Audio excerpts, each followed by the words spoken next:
Mississippi, spotlighting a search for answers on why exactly crime. The deadly violence targeting law enforcement in Mississippi, spotlighting a search for answers on why exactly crime is soaring across the U.S., especially in major Democrat-led cities. Let's bring in Fox News contributor Leo Terrell, civil rights attorney and former history and social studies teacher, which I think is an important part of your experience, because you look at this not just from the criminal angle, but also from the sociological one of what is happening with the breakdown of moral values and of rising crime rates. Do you see a connection? Yes, Dana, thanks for that question. Bad behavior now is being tolerated. Dana, every government, every school district has police power to protect health, safety, and morals. And there's been a moral breakdown. Criminality is being encouraged, it's being allowed. And now the focus has been off the victim and basically bad behavior is being rewarded. That's why you have criminal conduct, serial conduct every day going on and on. These criminals realize that there's no punishment. Bad behavior is not discouraged. And what you don't have in schools, you don't have a teaching of moral ethics. What is right, what is wrong. There's victimization, there's indoctrination, but moral conduct, good conduct is not being taught. I see that as a teacher and I see that as a lawyer. But what about the home?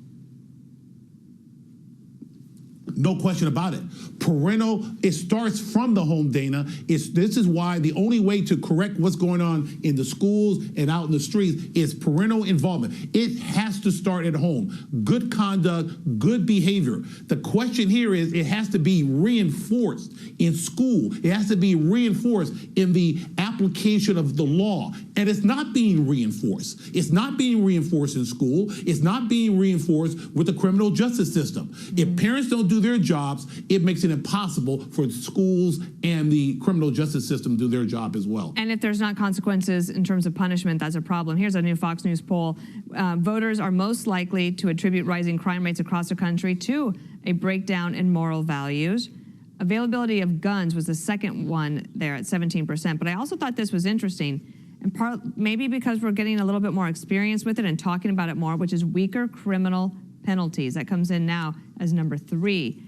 And perhaps that's progress, at least, Leo, in getting people to understand there's a correlation there. Oh, absolutely. The problem is simply this. In these democratic cities, there's been a shift away from the victim, Dana, and focuses on the criminal without understanding that some of these criminals are enjoying life on the streets, enjoying the repeated behavior. You look at these videos that you're showing right now. These are repeat offenders. Police departments are helpless because there's a lack of encouragement or support from the district attorneys in these democratic cities, Dana. Well, there's also this. I want to take you down to a specific issue, though, having to deal with the FBI, the Loudoun County superintendent, that's out in Virginia, and Merrick Garland, the attorney general. This from the Wall Street Journal about this story saying that Loudoun County pages Merrick Garland, and it goes on to say that it should not have taken the election of a new governor, meaning Glenn Youngkin, an executive order and a special grand jury for parents to get the real story of what happened. We still have a ways to go to make public schools accountable, and Mr. Garland still hasn't rescinded his memo. So what happened is the Loudoun County superintendent was just indicted on 3 misdemeanor counts: false publication, prohibited conduct, and penalizing an employee for a court appearance. And this all goes back to when the parents were angry at that school board meeting for what had happened in the bathroom to a child.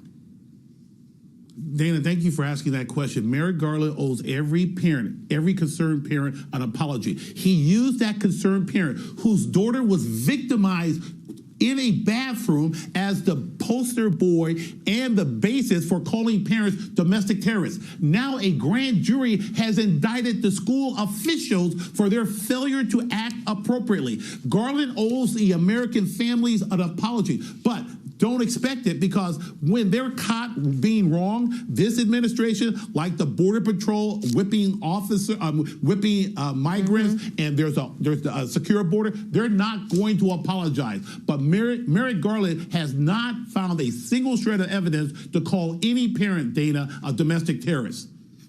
Well, Leo Terrell, thank you so much for getting up this morning, always bringing the fire and the importance of, on the first topic there, the breakdown of moral values and what we all need to do about that at home, at school, and also for criminal penalties. Leo Terrell, thank you.